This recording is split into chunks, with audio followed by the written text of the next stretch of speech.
오늘 이 본문은 유명한 본문인 만큼 뜻밖의 그 배경에 대해서 정확히 이해하고 계신 분들이 좀 드문 본문이기도 합니다.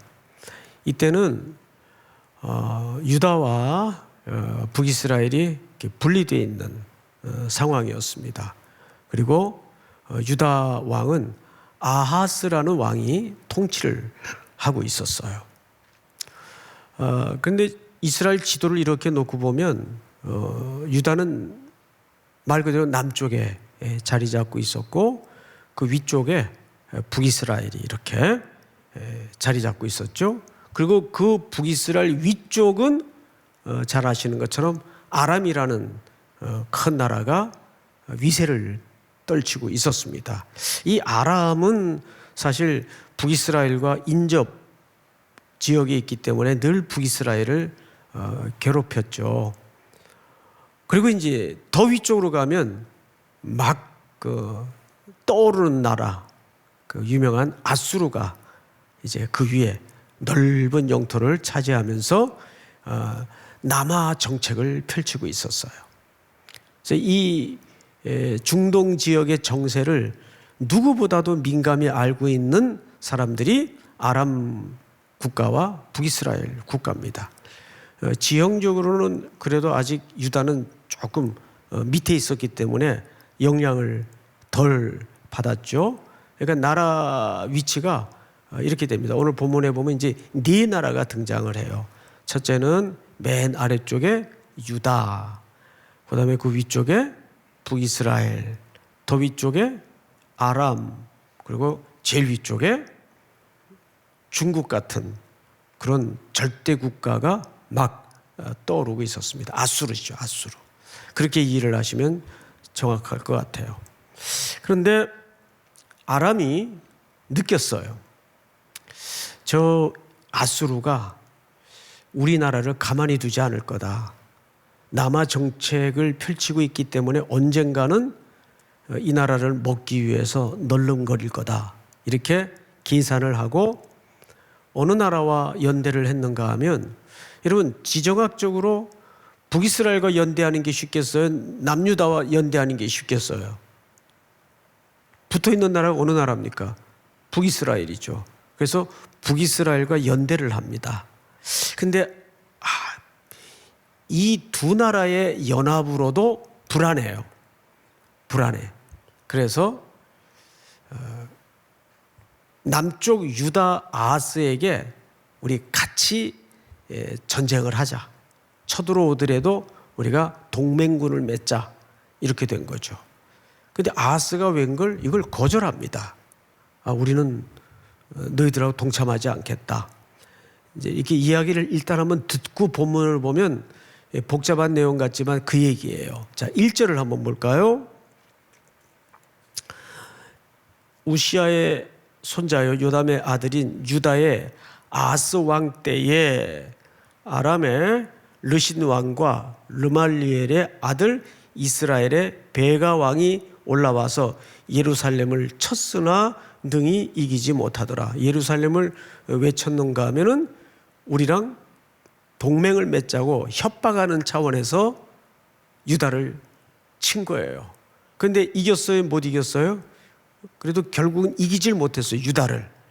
유다는 사실상 그 유다 지파에서 그리스도가 오셔야 되기 때문에 하나님이 특별히 보호하는 국가 중에 하나였습니다. 이기지 못했어요. 2절 어떤 사람이 다윗의 집에 알려 이르되 아람이 에브라임과 이 북이스라엘을 얘기하는 겁니다. 동맹하였다 하였으므로 왕의 마음과 그의 백성의 마음이 숲이 바람에 흔들림 같이 흔들렸더라. 소문을 들은 거죠. 지금 유다를 치기 위해서 우리 형제 국가인 에브라임과 북이스라엘과 그 위에 있는 아람이 동맹을 맺어가지고 같이 아수르에 대해서 대응하고자 지금 코앞에까지 진격해 있습니다. 그러니까 왕이 이럴 때일수록 냉정하게 국가의 수장으로서 대처를 했어야 옳았을 텐데 벌벌벌 떨고 있었어요. 그 왕이 그 정도 떠니까 백성들은 말에 무엇 하겠어요. 바람에 삼림이 숲이 흔들리는 것처럼 온 백성이 어쩔 줄 모르고 공포 분위기에 빠진 겁니다. 야, 이 큰일 났다. 이제 우리나라 아수리에 먹히기 전에 아람과 북이스라엘에 완전히 먹히겠다. 이런 국가적 위기를 지금 맞이하고 있는 거예요. 자, 그 다음 절을 한번 보십시다. 3절. 그런 위기 때에 그때에 여호와께서 이사야 선지자죠. 이사야에게 명령을 합니다. 너와 네 아들 스알야숲은 윗못 수도 끝 세탁자의 밭 큰 길가에 나가서 아하스를 만나라. 이 장소가 좀 특이하죠. 윗못 수도 끝 세탁자의 밭 큰 길에 나가서, 사실 이 물줄기는 관계수로입니다. 적의 공격을 대비하기 위해서 파놓은 물길 줄기라고 보면 정확합니다. 자, 그런데 왜 일로 나가라 그랬을까요? 이유가 있어요. 지금 그 물줄기 자체만으로도 무엇을 금방 감지할 수 있는가 하면 지금 국가적 위기가 어느 정도인지를 간파할 수 있어요. 거기서 만나라는 거예요. 유독 말하자면 이런 거죠. 적군이 대체한 상황에서 지금 그 비상식량을 쌓아놓고 또 무기를 쟁여놓고 하는, 그래서 지금 이 국가의 상태의 위기가 어느 정도인지 한눈에 볼 수 있는 그런 살벌한 현장에서 아스를 만나라는 거예요. 누구에게? 이사야 선지자에게 이사야의 아들을 데리고 가서 만나라는 거예요. 그 만나서 무슨 얘기를 하나 한번 들어봅시다. 몇 절을 보시냐면 4절. 그에게 이르기를 너는 삼가며 조용하라.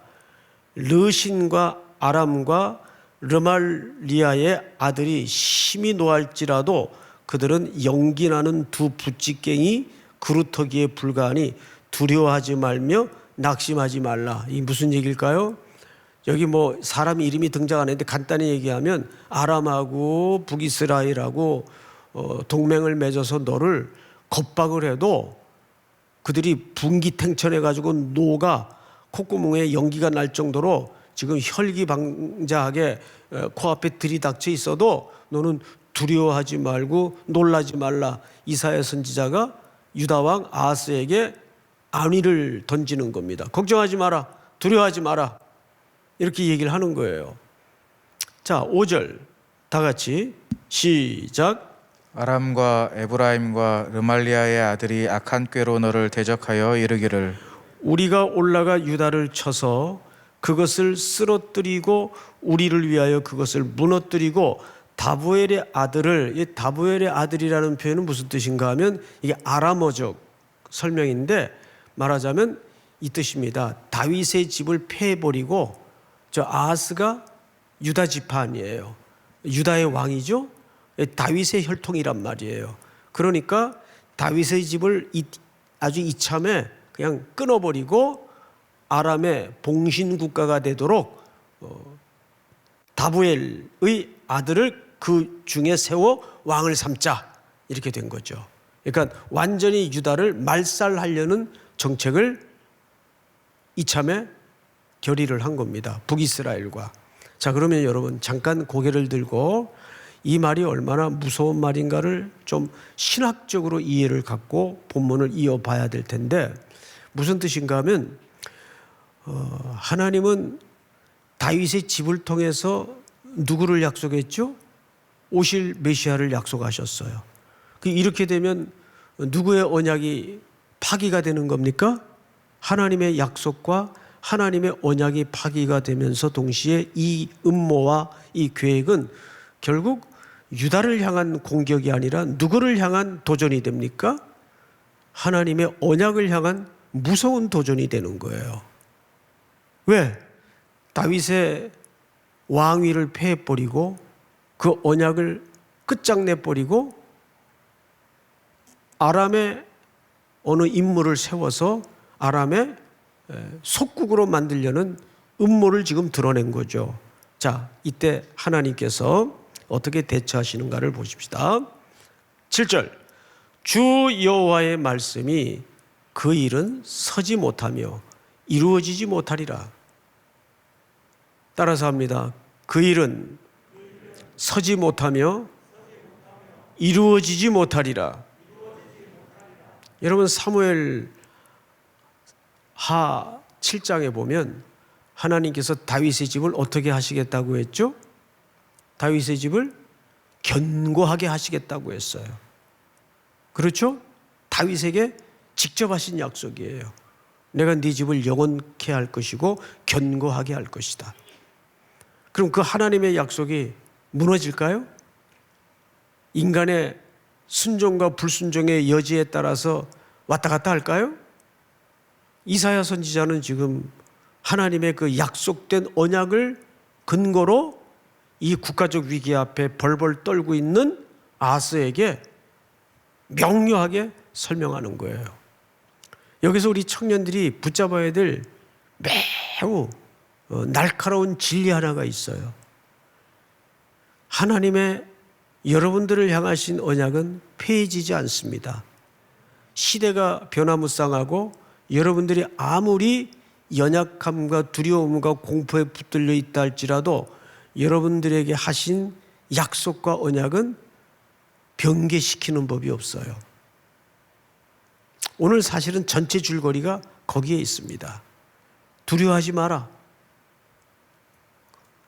그 일은 서지 못하며 이루어지지 못하리라. 적들의 음모죠. 공격이죠. 그 다음 볼까요? 8절 한번 같이 읽읍시다. 시작. 대저 아람의 머리는 다메섹이요 다메섹의 머리는 르신이며 65년 내에 에브라임이 패망하여 다시는 나라를 이루지 못할 것이며. 예, 여기 에브라임은 북이스라엘을 얘기하는 거예요. 그러니까 아람과 북이스라엘의 음모는 서지 못할 것이다. 결국은 패망할 것이다. 자, 또 볼까요? 에브라임의 머리는 사마리아요 사마리아의 머리는 르말리아의 아들이니라. 만일 너희가 굳게 믿지 아니하면 너희는 굳게 서지 못하리라 하시니라. 여기서 뭘 강조하시죠? 굳게 믿지 못하면 뭘 강조해요? 믿음이에요. 이 믿음은 아하스 왕에 대한 어떤 의지적인 확신을 가지라는 얘기일까요? 그 얘기가 아니죠. 여기서 믿음은 뭐에 대한 믿음을 회복하라는 얘기일까요? 언약, 유다 지파니에요. 그런데 유다 지파에 하나님이 그렇게 사무엘 하 7장을 통해서 다윗에게 하셨던 그 언약이 있음에도 불구하고 지금 벌벌 떨고 있는 아하스 왕에게 믿음을 견고하게 하라. 믿음은 여러분 계속해서 믿어야 됩니다. 그때 내가 한번 믿었어. 끝. 그리고 그 믿음은 떠내려가요. 바람 앞에 쓸려가고 물결에 떠내려갑니다. 믿음은 믿고 또 믿고 믿고 또 믿고 마치 그런 거죠. 물새가 이 오리가 물에 떠다니기 위해서는 고요히 헤엄을 쳐서 물 위를 우아하게 다니는 것 같지만 그 물 위에 떠 있기 위해서는 계속 물 밑에서 뭘 합니까? 물질을 해요. 수영을 해요. 똑같은 이치예요. 우리가 이 거대한 세상의 세파에 맞서기 위해서는 끊임없이 믿음의 물질을 해야 돼요. 계속 믿고 또 믿고 믿는데 또 믿고. 그러려면 여러분 두 가지가 우리 신앙생활에 강화가 될 수밖에 없어요. 뭐죠?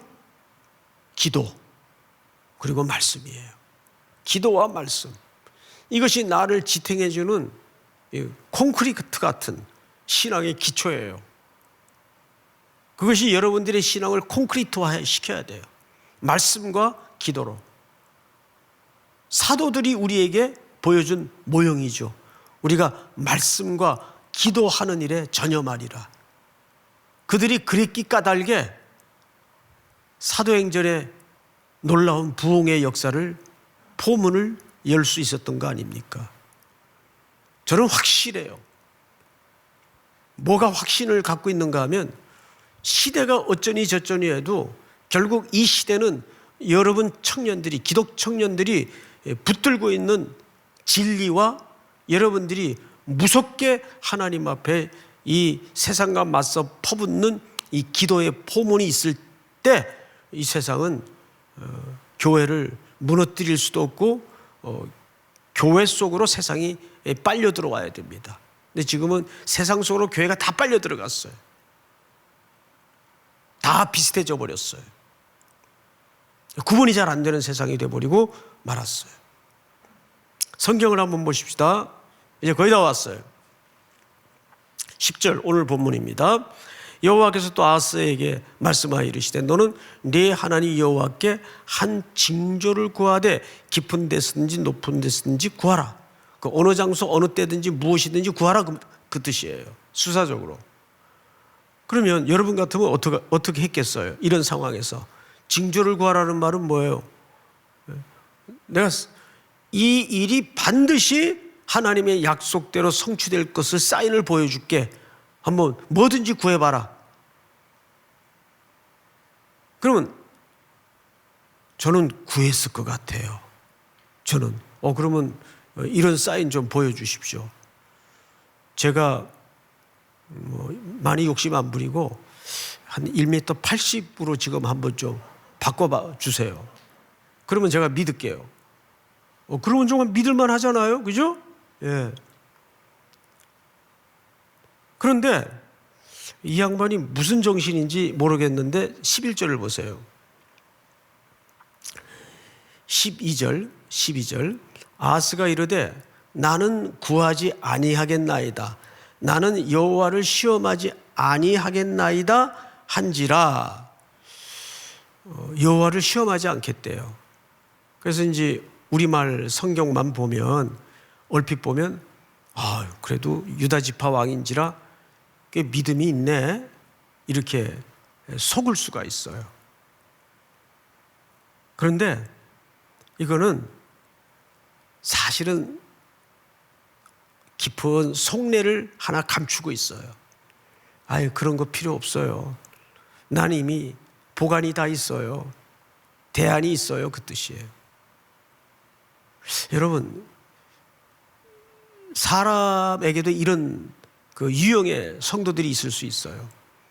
늘 우리는 하나님만이 유일한 대안으로 붙잡고 살아야 되는데 하나님께 기도해 보다가 안 되면 나름 차선책을 갖고 사는 그 전략적 인간형이 있어요. 성도의 스타일이 있어요. 근데 하나님은 이런 신앙의 태도를 그렇게 크게 기뻐하지 않으세요. 좀 우직해 보여도 하나님만이 유일한 대안입니다. 대안이 아니죠. 그분이 전부죠. 근데 항상 인생에 딴주머니를 차고 사는 스타일. 그걸 차선책 인간이라 그래요. 제가 만든 그냥 용어예요.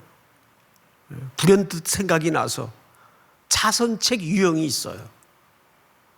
그런데 이거는 성도들에게도 있는 게 아니에요. 목회자들 가운데도 있어요.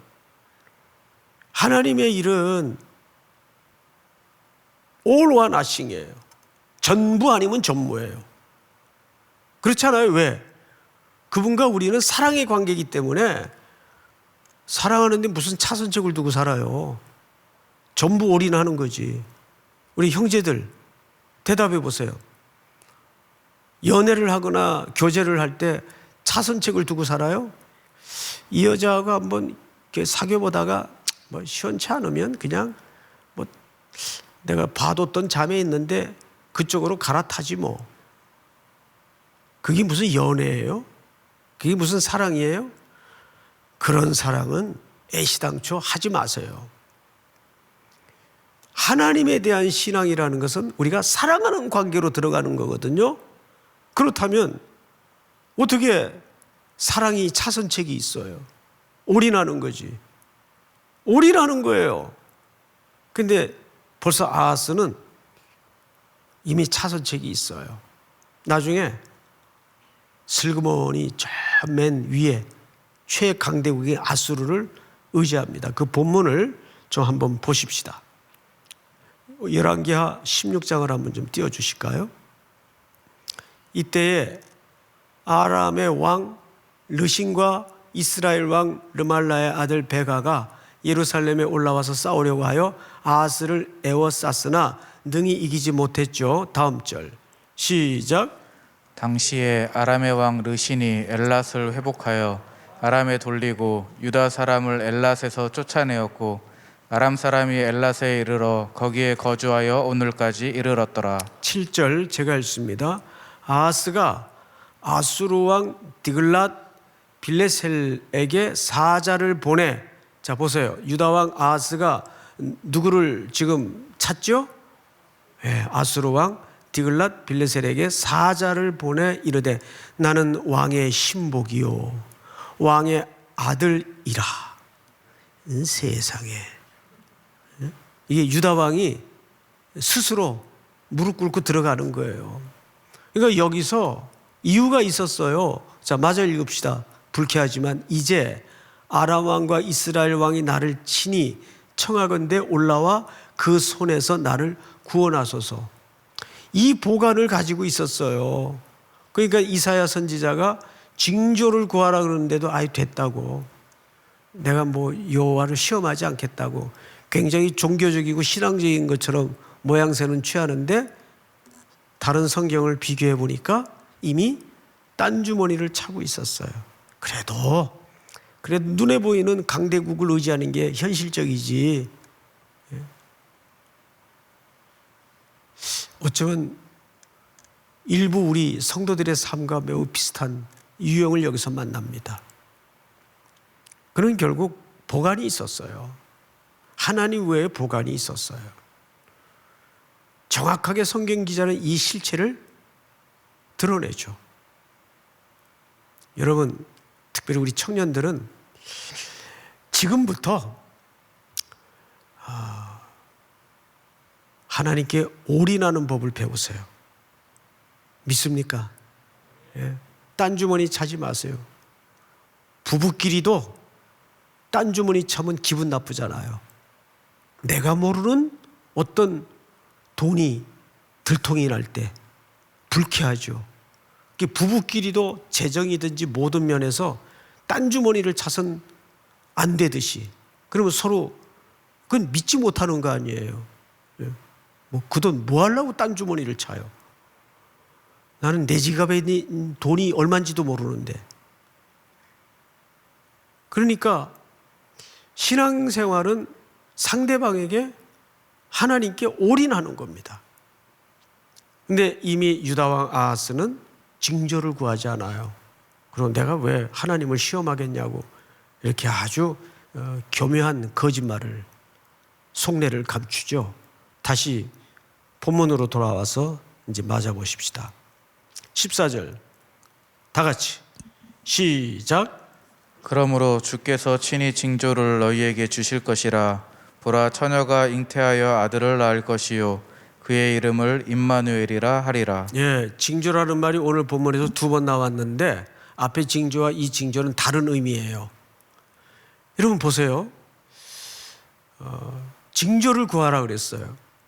근데 아이 됐다고. 나는 하나님을 시험하지 않겠다고.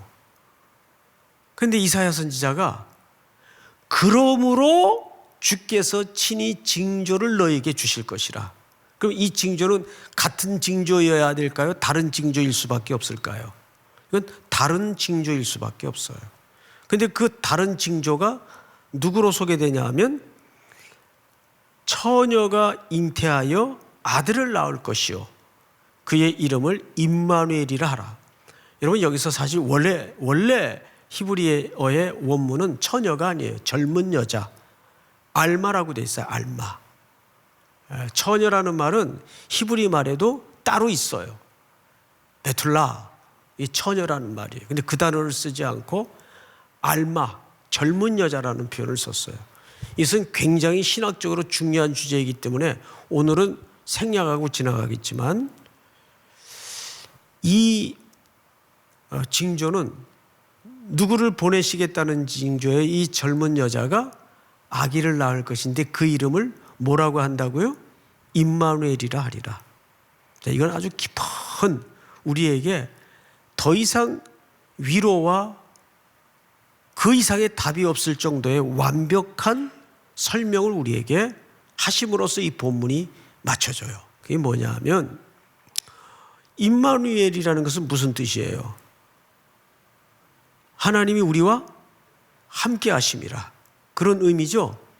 그렇게 멀고 먼 인류의 죄와 인류의 역사와 불순종과, 그러니까 마치 물줄기처럼 돌이 있으면 옆으로 흐르고 장애물이 있으면 물결이 넘어가고 해서 그 험난한 불순종의 역사를 뚫고 하나님의 언약은 수백 년 후에 베들레헴 땅에서 아기 예수로 징표를 보이셨어요.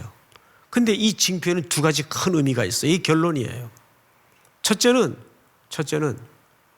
이 징표는 죄악에 빠진 인류를 하나님께서 그럼에도 불구하고 건지시겠다는 은혜가 여기에 약속되어 있는 거예요. 인간은 이렇게 아하스처럼 아람처럼 북이스라엘처럼 곳곳마다 불순종의 구정물을 토해내요. 그럼 하나님이 야 너희들 안 되겠다 손 털고 가시는 분이 아니라 그러므로 징조를 보이겠다는 말은 무슨 뜻이 되겠어요? 그래도 나는 너희를 포기하지 않을 거다. 두고 봐라. 보라라는 말은 어떤 의미인가 하면 뭔가의 새로운 차원의 역사가 열릴 때 주목해야 하는 표현들입니다. 보라. 특별히 여기서는 뭔가 우리 인간의 산수와 인간의 설명으로는 설명할 수 없는 어떤 새로운 역사가 열릴 거다. 누구를 통해서? 하나님의 언약의 실체인 다윗의 언약으로 오시는. 그래서 마태복음의 족보는 여러분 예수님이 인간의 족보로 오셨다는 걸 설명하기 위한 기록이 아니에요. 그 족보는 하나님께서 14대 14대 14, 그 14라는 숫자가 히브리 말로 다윗을 쓰면 다윗의 수입니다. 그걸 세 차례에 걸쳐서 일부러 몇 인물들을 가지쳐내고 14를 일부러 맞춰요. 다윗의 족보가. 왜 그런지 아세요? 그 족보는 다윗의 언약이 성취됐다는 걸 강조하기 위해서입니다. 그렇게 예수님은 이 땅에 육신의 몸을 입고 오셨다는 의미예요. 그 예수님은 왜 오셨어요? 우리 죄를 구원하기 위해서. 동시에 그분이 오심으로써 불순종하고 영접하지 않은 세상은 곧 뭐가 됩니까? 심판이 이루어지는 거예요. 그래서 예수님이 오시는 시점부터 종말의 시작이라고 우리 개혁주의 진영에서는 종말의 정의를 그렇게 내립니다. 근데 여기 우리가 마지막까지 붙들어야 될 깊은 구원의 진리는 뭘까요? 인간의 불순종을 뚫어내시고 그 하나님의 언약의 물줄기를 세차게 흘려보내서 결국은 우리를 회복하시고 살려내시고 건지시고 구원하시기 위해서 이 땅에 육신의 몸을 입고 오신 하나님의 신실하심.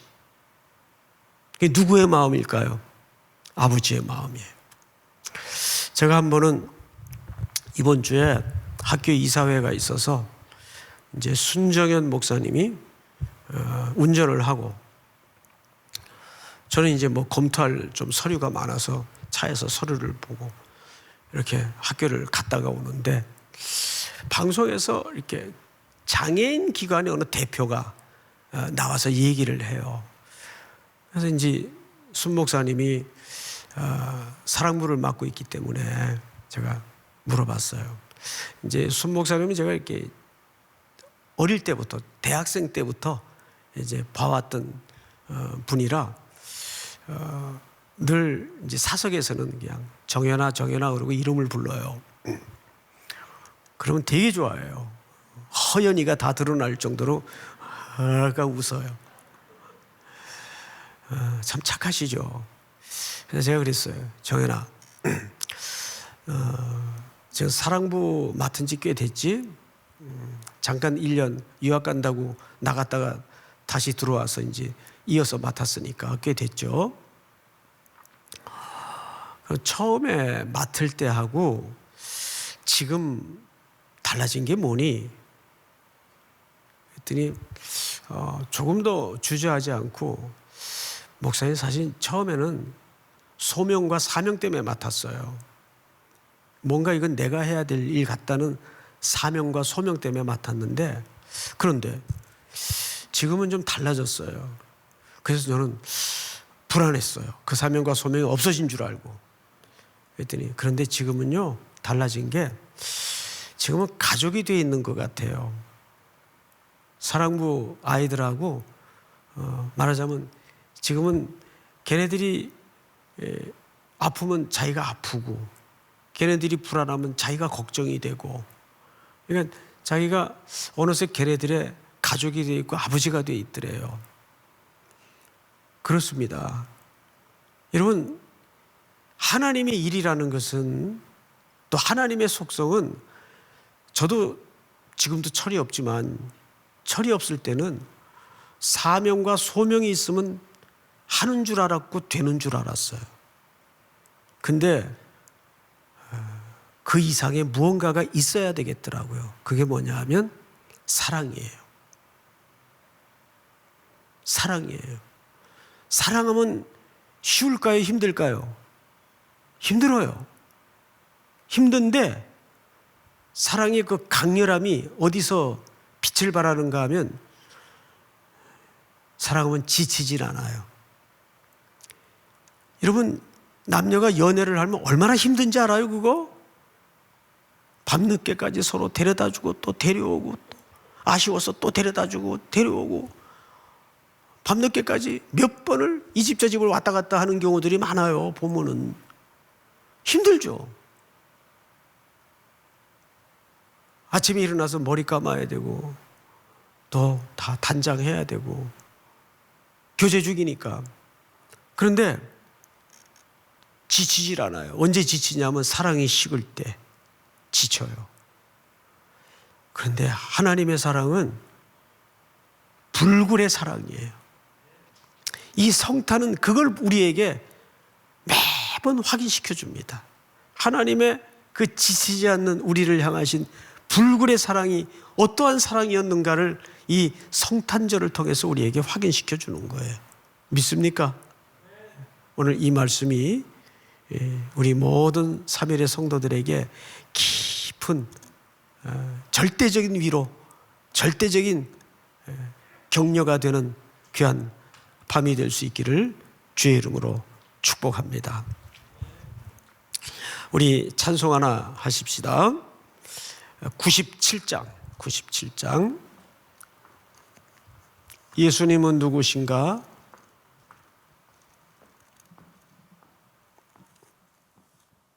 96장입니다. 죄송합니다. 96장.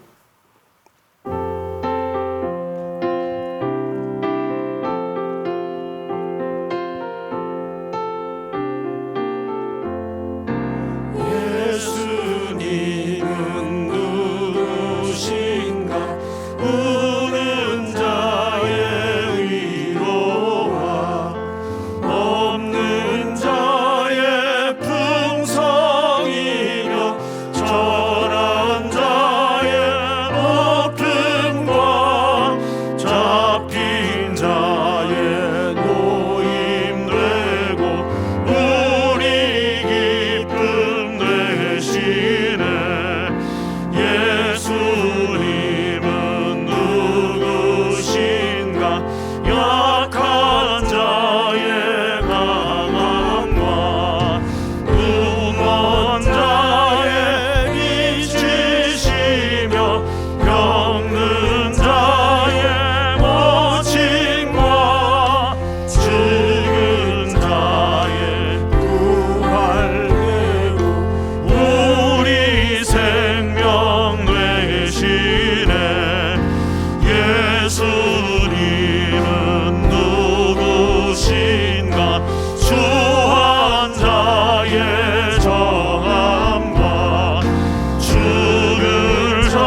충만하실 주님 되고 우리 영광 되시네.